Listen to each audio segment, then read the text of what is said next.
እናንት መኳንንቶች በሮችን ክፈቱ፣ የዘላለም ደጆች ይከፈቱ። የክብር ንጉሥ ይግባ። ይህ የክብር ንጉሥ ማን ነው? እግዚአብሔር ነው፣ ብርቱና ኃያል። እግዚአብሔር ነው፣ በሰልፍም ኃያል። እናንተ መኳንንቶች በሮችን ክፈቱ፣ የዘላለም ደጆች ይከፈቱ። የክብርም ንጉሥ ይግባ። ይህ የክብር ንጉሥ ማን ነው? የጭፍሮች አምላክ እግዚአብሔር እርሱ የክብር ንጉሥ ነው። መዝሙረ ዳዊት ምዕራፍ 24 ከ7 እስከ 10። ንጉሥ ናቡከደነጾር። በዛሬው መጽሐፍ ቅዱስ ታሪካችን በጥንቱ ዓለም ከነበሩት በጣም ኃያላን በትዕቢት ከታወቁ ገዢዎች አንዱ የሆነውን የንጉሥ ናቡከደነጾርን አስደናቂ ታሪክ ይዘን መጥተናል። በዚህ ታሪክ ውስጥ መርጦ የሚያቃጥለውን እሳት እንዲሁም ደግሞ የሦስቱን ወጣቶች የማይበገር እምነትና የንጉሥ ናቡከደነጾርን ትዕቢትና ጭካኔ እንዲሁም ደግሞ የእግዚአብሔርን የማዳን ክንድ በትክክል እንማራለን። እግዚአብሔር ዘላለማዊ አምላክ እንደሆነና የጌቶች ጌታ እንደሆነ እንዲሁም የነገሥታት ንጉሥ መሆኑንና በእምነት ጉልበታቸውን ለእግዚአብሔር የሰጡትንና የእሳቱን ኃይል ያጠፉትን ሦስቱን ወጣቶች እንመለከታለን። የእግዚአብሔር ፍርድ በናቡከደነጾር ላይ እንዴት እንደሆነም አብረን እናያለን። አብራችሁን ቆዩ። ንጉሥ ናቡከደነጾር እስራኤልን ድል ነስቶ በግዞት ወደ ባቢሎን በወሰደ ጊዜ ሕዝቡን ለዓመፅ እንዳያነሳሱበት ከነገሥታትና መሳፍንት ወገን የሆኑትን መልከ መልካሞችን ወጣቶችንና ብሩህ አእምሮ ያላቸውን መርጦ ለሕዝቡ ለይቶ በቤተ መንግሥቱ ሰበሰበ። ዓላማው ወጣቶቹ የሀገሩን ቋንቋ ከተማሩና በቤተ መንግሥት በምቾት ከኖሩ የወገኖቻቸውን መከራ እንዳይሰማቸው በማሰብ ነበር። ለሰው ልጅ ምንም ቅንጣት ክብር የሌለው ናቡከደነጾር እርሱ እስከተመቸውና ጥቅሙ እስካልተነካበት ድረስ የሌላው ወገን ጩኸት ስለማይሰማው ናቡከደነጾር እስራኤል ለማፈን የተጠቀመው አደገኛ ስልት ነበር። ይህ ስልት ግን በሦስቱ ወጣቶች በአናንያ፣ በአዛርያና በሚሳኤል ላይ አልሰራም። ገና ከጅምሩ በቤተ መንግሥት የቀረበላቸውን ጮማና ጠጅ አንበላም፣ ጥሬ ይሰጠን ብለው በድብቅ የቆሎ ተማሪዎች ሆኑ። መቼም የቤተ መንግሥት እንጀራ አንድ ያትልመደው እንጂ የለመድከው እንደሆነ ንጉሡ ምንም አድርግ ቢልህ ታደርጋለህ። የቤተ መንግሥት ምግብ መዘዙ ብዙ ነው። ኦሪዮም ከንጉሡ ቤት ሲወጣ ማለፊያ እንጀራ ተከትሎ ሄደ ተብሎ እንደተጻፈ እንኳ የናቡከደነጾር ቤተ መንግሥት ምግብ ይቅርና የንጉሥ ዳዊት ቤተ መንግሥት ምግብ እንደ ኦሪዮን ሞትን ሊያስከትል ይችላል። ከቤተ መንግሥት የሚሰጥህን ምግብ አገኘሁ ብለህ ደስ ቢልህም ያ ምግብ የመጨረሻው ራት ሊሆንብህ ይችላል። ወይም ደግሞ ነገ ክፉ ነገር አድርግ ቢሉህ እምቢ ለማለት ትቸገራለህ። ስለዚህ ሦስቱ ወጣቶች ጥሬ ቆርጥመው ሊማሩ ወሰኑ። ከዚህ በኋላ ነው ሦስቱን ወጣቶች ከንጉሡ ጋር የሚያጋፍጥ ነገር የመጣው። ከዚህ በኋላ ንጉሥ ናቡከደነጾር ሕልም አለመ ይለናል። ሆኖም ሕልሙ ጠፋበት። አስማተኞችን ሰብስቦ ሕልሜን ከነፍቸው ንገሩኝ ብሎ አፋጠጣቸው። ግራ ገባቸው። ሕልሙን ተናግሮ ቢሆን ሲሳይ ነው፣ ዕድሜ ነው፣ ጸጋ ነው ብሎ ማለፍ ይቻል ነበር። አሁን ግን ሕልሜን ውለዱ በማለት ፍጥጥ ያለ ጥያቄ ጠየቃቸው። አልነግር ሲሉት ሊገድላቸውም ወሰነ። በዚህ መካከል ሦስቱ ወጣቶች ከወዳጃቸው ዳንኤል ጋር ሆነው መፍትሄ አመጡ። እነርሱ በጸሎት ሲተጉ እግዚአብሔር ሕልሙን ከነትርጓሜው ለዳንኤል ገለጠለት። ንጉሡ ያየው የዘነጋው ሕልሙም እግዚአብሔር ለዳንኤል ገለጠለት። ሕልሙም ይህ ነበረ። ራሱ የወርቅ የቀረው አካሉ የብር፣ የነሐስ፣ የብረትና ሸክላ የሆነ ትልቅ ምስል ነበር። ዳንኤል ሕልሙን ለንጉሡ ከነገረው በኋላ እንዲህ ብሎ ፈታለት። ንጉሥ ሆይ ባየው ሕልም ላይ በሥልጣን ከሁሉ በላይ አድርጎሃልና የወርቁ ራስ አንተ ነህ። ከዚያም በታች ያየኸው ደግሞ ካንተ በኃይል የሚያንሱ ካንተም በኋላ የሚነሱ ነገሥታት ናቸው ብሎ እርሱንና ከእርሱ በኋላ የሚነግሱ ነገሥታትን እንዴት መንግሥታቸው እንደሚያልፍ ሕልሙን ከነዝርዝር ፍቺው ነገረው። በዚህም ንጉሡ ደስ አለውና ዳንኤልን ከፍ ከፍ አደረገው። ሦስቱን ወጣቶችም በአውራጃ ሥራ ላይ አዛዦች አድርጎ ሾማቸው። ወደር የሌለው የንጉሥ ናቡከደነጾር ትዕቢት። ናቡከደነጾር ዳንኤል ከፈታለት ረጅም ሕልም ውስጥ ግን ከአእምሮ ያልጠፋችው ወርቁ አንተ ነህ የምትለው አረፍተ ነገር ነበረች። መቼም እኛ ወርቅ የሆንበት ቅኔ ከልባችን አይጠፋም። ስለዚህ ራስ ወዳዱ ናቡከደነጾር ከረዥሙ ህልሙ ውስጥ ወርቁ አንተ ነህ የምትለዋ ብቻ ልቡን ነካቸው። ባልንጀራህን እንደ ራስህ ውደድ ስለሚል ራስ መውደድ ጥፋት አይደለም። ራስን መውደድ በጣም ከፍ እያለ ሲመጣ ግን ፀሐይ የምትወጣው እኔን ለማየት ነው እስከ ማለት ያደርሰናል። ናቡከደነጾር በራሱ ፍቅር ወደቀ። ራሱን አቅፎ ለመሳም ቃጣው። በመጨረሻም እኔ ወርቅ ነኝ የምትለው ሐሳቡ አድጋ በዱራ ሜዳ ላይ ትልቅ የወርቅ ሐውልት ሆነች። ለዚህ ጣዖት የማይሰግድ ሰው ወደ እሳት ይጣላል የሚል አዋጅ አወጀ። የመለከትና የእምቢልታ የመሰንቆና የክራር የበገናና የዋሽንት የዘፈን ድምፅ በሀገሩ ተሰማ። ሕዝቡም ወደ እቶን እሳት ትጣላለህ ከሚል ማስፈራሪያ ጋር ስሜቱን የሚነካ ሙዚቃ ሲሰማ ያለማመንታት ታዘዘው። በዚህ አዋጅ ምክንያት በድፍን ባቢሎን የሚኖሩ እስራኤላውያን ጭምር ሁሉ ለወርቁ ምስል ሰገዱ። የአውራጃ ሹመኞች የሆኑት የቤተ መንግስቱ ጾመኞች 3 ወጣቶች ግን አልሰገዱም። ሁሉም ሲሰግድ አለመስገድ፣ ሁሉም ሲያጨበጭብ እጅን መሰብሰብ፣ ሁሉም ሲስቅ መኮሳተር ጽናት የሚጠይቅ ነው። ከሀገር የወጣ ሰው እስኪመለስ ድረስ ቢጭኑት አህያ ቢጋልቡት ፈረስ ብሎ መተረት አልፈለጉም። ሀገሩ ሁሉ ከሰገደ በእነዚህ ወጣቶች ተለይቶ የሚፈርድባቸው ሰው አልነበረም። ከእስራኤል ወገን ብዙ ሽማግሌዎች፣ ብዙ መጽሐፍ ታዋቂዎች አጎንብሰው ቢሰግዱም እነዚህ ወጣቶች አልሰገዱም። ከኛ ብዙ የሚያውቁት እነገሌ ከሰገዱ እኛ ለምን እንጠቆራለን? ከሰው ተለይተን ምን እንፈጥራለን? የአውራጃ ገዢ አድርጎ ሾመን የለ አሁን? እምቢ ብንለው ውለታ ቢስ መሆን አይሆንብንም? ስገዱ ያለን ለአንድ ጊዜ ብቻ ነው እንጂ ጣዖት አምልኮ አላለንም። እሳት ውስጥ ከምንገባ ይችን ቀን አጎንብሰን ብናልፍስ? ዋናው ልብ ነው ብለው ራሳቸውን ሊያሞኙ አልፈለጉም።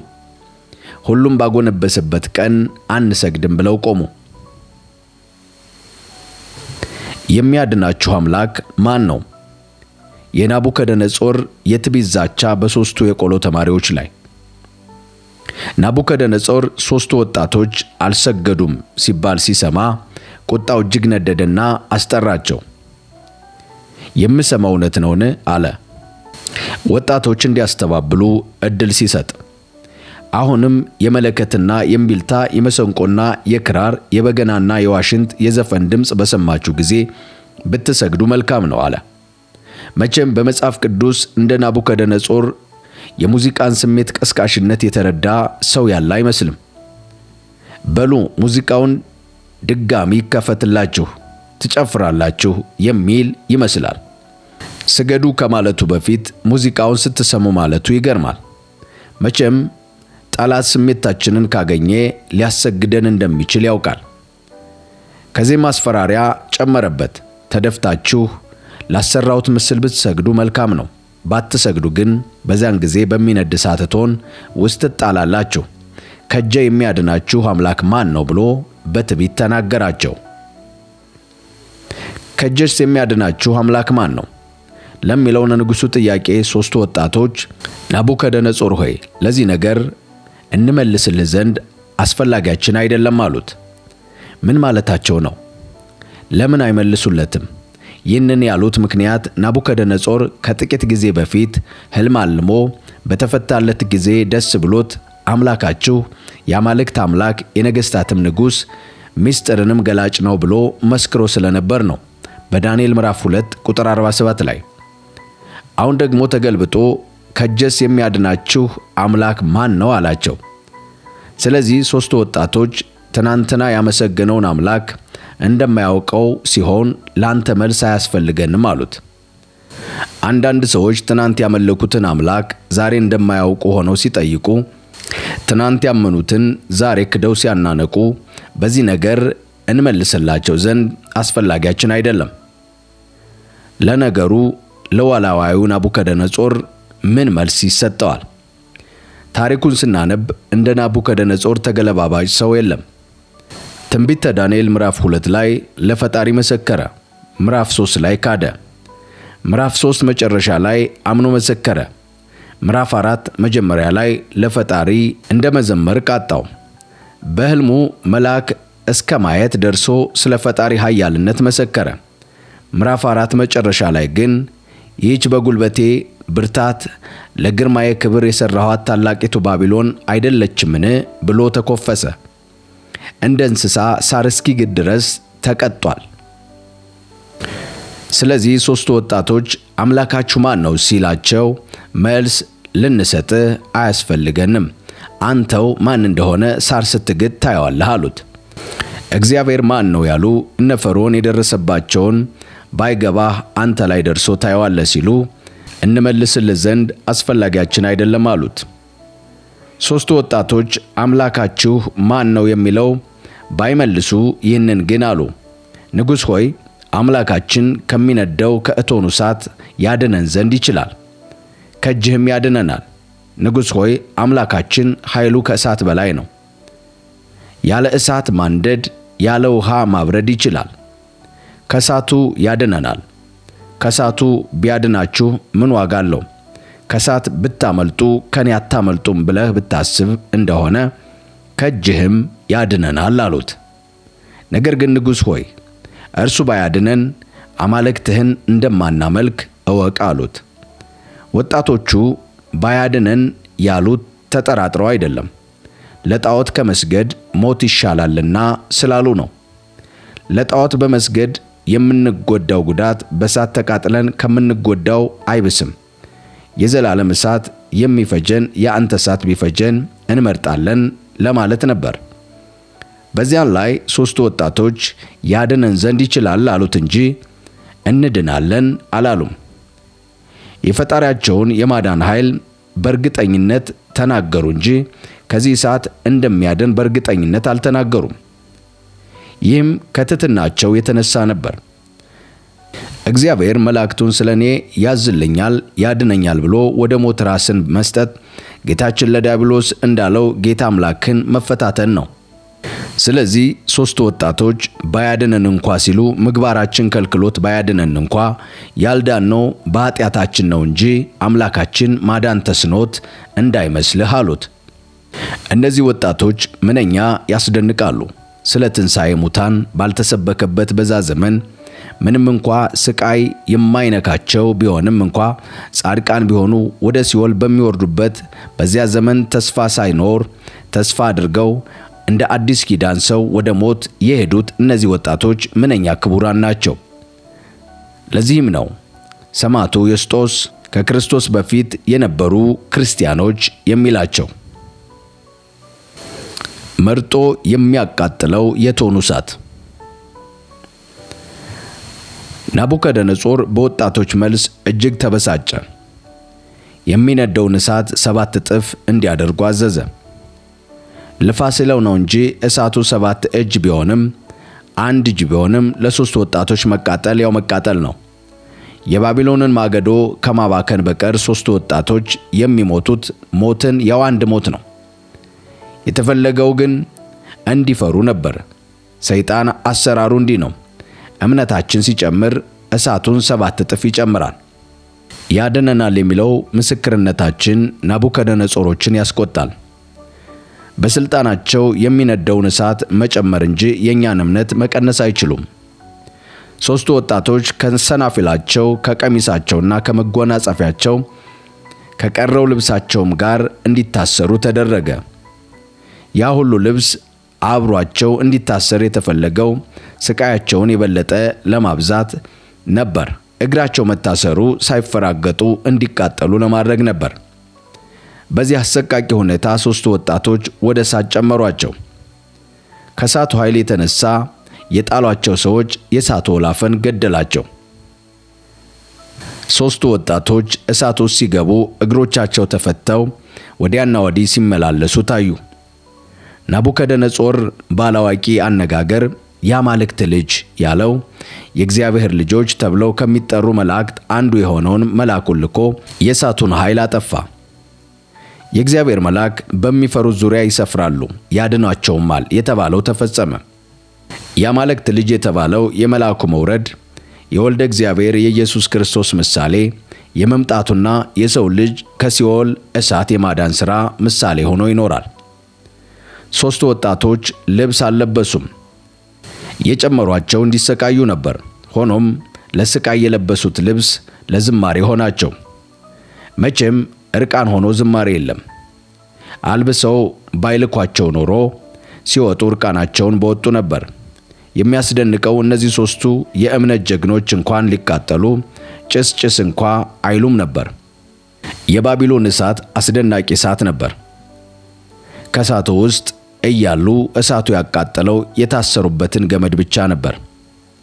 ከዛ ውጭ የጣሏቸውን ሰዎች ወላፈኑ ገደላቸው።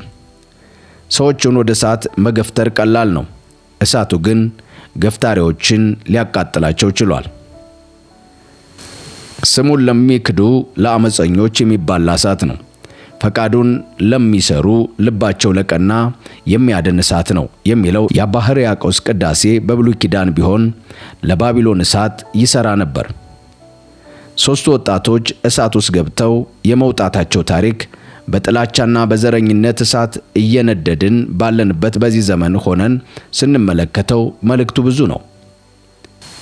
በሚነደው እሳት ላይ የእያንዳንዳችን ድርሻ ምንድን ነው? አንዳንድ ሰው ይለይለት ካልደፈረሰ አይጠራም ይላል። በስድብ፣ በጥላቻ፣ በነቀፌታ ከሩቅም ከቅርብም ሆኖ የሚያባብስ ሰው እንግዲህ እሳቱን 7 እጥፍ ከሚጨምሩት የናቡከደነጾር አሽከሮች አይለይም። በዛ ላይ ይለይለት ብለህ የምትጨምረው እሳት ወላፈኑ አንተኑ ማቃጠሉ አይቀርም። ያለነውም የምንኖረውም እሳቱ ውስጥ ሆነው የምናመልከው አምላክ ሊያድነን ይችላል ብለው በሚጸልዩ ሰዎች ነው። ጸሎት መፍትሄ ነው ሲባል በሚስቁብን በናቡከደነጾሮች ሳይሆን የእግዚአብሔርን ቃልና ሕጉን በሚጠብቁ አናንያ፣ አዛርያና ሚሳኤሎች ነው።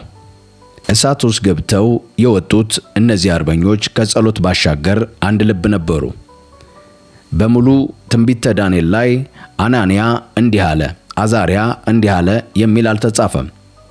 3 ሲሆኑ እንደ አንድ ሰው ሲናገሩ ሲሰሙ፣ አብረው ሲጾሙ፣ አብረው ሲሾሙ፣ አብረው ሲታሰሩ፣ አብረው ከእሳት ሲገቡ፣ አብረው ሲወጡ፣ አብረው ሲዘምሩ ነው ያየናቸው። አንድ ልብ ሳይሆን ከእሳት መውጣት አይቻልም።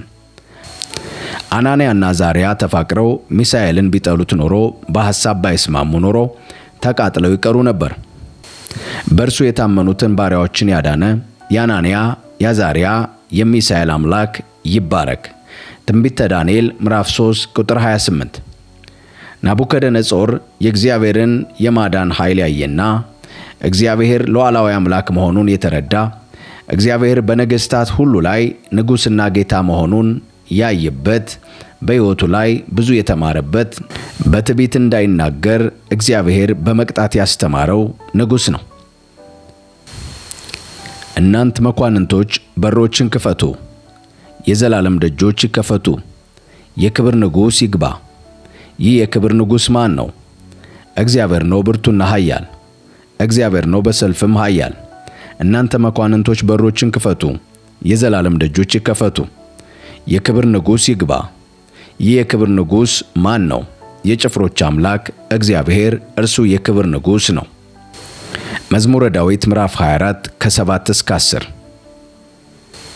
ውድ የአሳፍ ቲዩብ ቤተሰቦች ከዛሬው የመጽሐፍ ቅዱስ ታሪካችን እግዚአብሔር የአማልክት ሁሉ አምላክ የነገሥታት ሁሉ ንጉሥ የጌቶች ሁሉ ጌታ እንደሆነ በዛሬው የመጽሐፍ ቅዱስ ታሪካችን ተምረናል። እግዚአብሔር ትዕቢተኞችን ያዋርዳል፣ ለትሑታን ግን ጸጋን ይሰጣል። ጸጋ ይብዛላችሁ።